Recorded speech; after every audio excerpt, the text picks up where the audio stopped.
What's up? What's up? Michelle Beon here, and I have Kslimm, straight out of Long Beach. Now, he is a local rapper, and he's been rapping for over 5 years now. He just came out with Mr. Third Finger, Part 3. Part 3. And I've been following his career for about 3 years now. So I'm kind of familiar about what it is he wants to do, and I'm kind of digging his style and everything that he's about, what he stands for. So I got him here to ask him a few questions because I thought, hey, why not interview him? So tell the people, I know what you've been up to, but let the people know what you've been up to lately. So where can they find your music? Things like that. Yeah. Lately I just been grinding. Grinding. That's really it. Mr. Third Finger 3 is my first official album to hit stores. It's on iTunes, Amazon, Tidal, Google Play, Target Music online.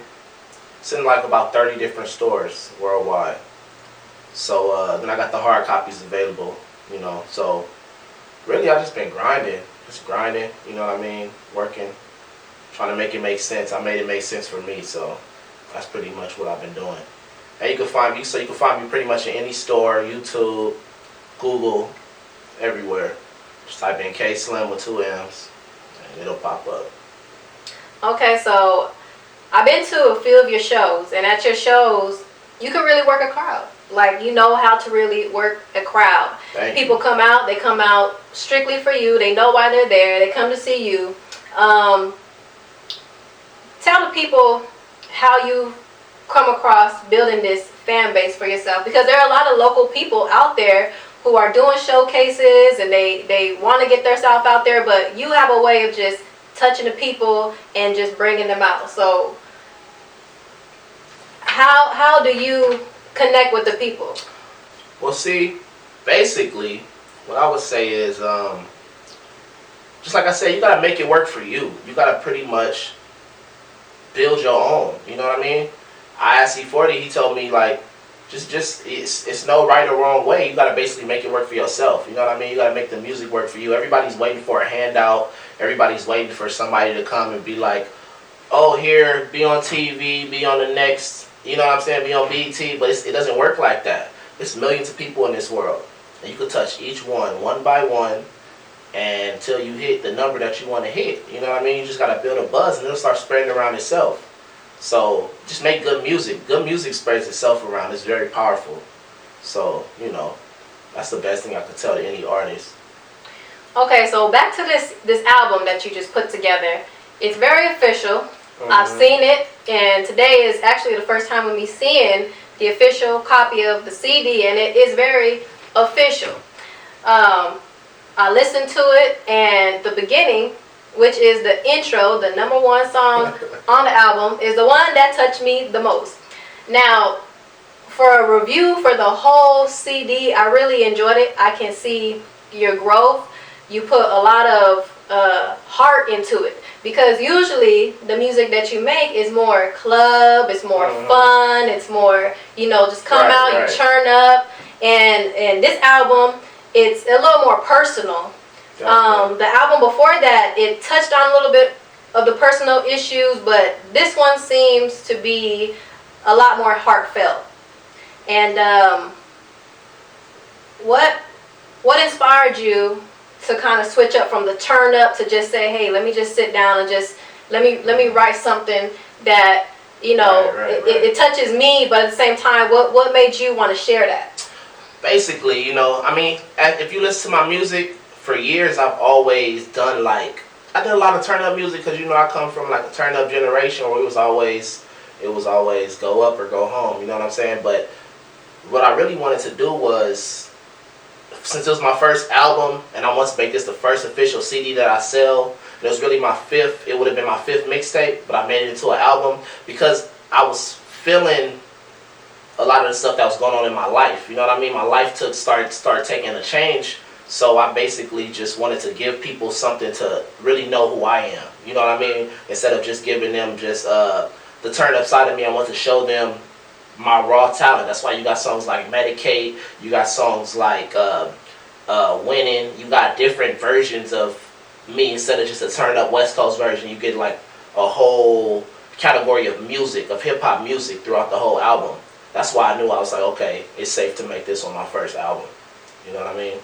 So that's pretty much where I went with that one. It was, I had to go hard, man. It was Mr. Third Finger Part 3, and it made me, just that title made me feel a certain type of way about what I want to present. I want to show growth. I want to show talent. I want to show that I stand on a different level than just somebody who just started. You know what I mean? And that's where I want to go with that one. That's why it's so hard for me to pick a single. Like, everybody likes a different song. You got certain people who want to hear Medicate. You got certain people... See, one of my favorites was The Beginning. You know what I'm saying? But then I got certain people who just want to hear... Who like $1 Million Dream. You got certain people who want to hear Winning. You got certain people who want to hear Put It Down. And it just goes everywhere. You know what I mean? And it was just... I wanted to make it tell a story. And just hit every type of hip-hop music that I like. You know what I mean? Put it all together, and I love the way it came out. I love the way it came together, and everybody is. I'm getting a lot of good looks for it. You know what I mean? And it's just, I'm just gonna show more growth. Even the way I put it out, instead of just dropping it on mixtape sites, I dropped it in stores this time. You know what I mean? I dropped it into a point where it's like, you know, it's fully independent. And if you listen to it, it's the first album where there's really no features. You know what I mean? I got Crash on there. That's one of my artists. And I have Juice. That's another one of my artists. And that's it. It's no more features on the album.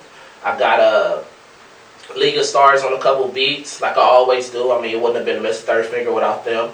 And it was just fully independent, though. You know what I mean? So I'm just, you know, I'm just happy about the way it came out. Real happy. I'm glad you like it, though. Yeah. As far as what are your future plans? What does Kslimm have going on for himself right now? Since people really don't know what you're doing behind the scenes, right. Let people know what you're doing behind the scenes. All they see is, you know, they come to a show or they go to, you know, your web page or something like that. They go to your social media and they just kind of see, you know, a glimpse of something that doesn't really tell a lot, but it tells a lot because, you know, you're showing a piece of work online, you're putting it on YouTube, or, you know, but what's going on behind the scenes? Well, if you paid attention for this album, I really didn't pick no singles and shoot no new music videos. Like, normally I usually shoot a video, shoot 2 videos to a CD, or shoot 2 videos to 1 mixtape, or however. But this time around, I just kind of got my business level right. You know what I mean? I kind of went the route where it's pay me or nothing. You know what I'm saying? I know my worth. I know my value. Now I'm gonna take the money route. I had to get my money right. You know what I'm saying? I had to make it make sense. I've been dropping free music for years. I have finally put out an album to where I'm like, okay, if I've been building up all these people, whether it's 100 people, whether it's 200 people, whether it's 5,000 people, I've been building up all these people, all these free mixtapes. If I can't sell 1 album after all these years, what am I doing this for? And Mr. Third Finger 3 was a test of that. Long nights I had to hustle, that no job shit. Music all we had in the bros that's locksmiths. Keys to the city, fiends that dropped in. $1 Million Dreams on that back strip. All I ever wanted was a new whip. Album to go platinum, hardwood for the house shit. Crystal ball floors, elevator with the couch shit. Chances was low, we was broke and we need rich.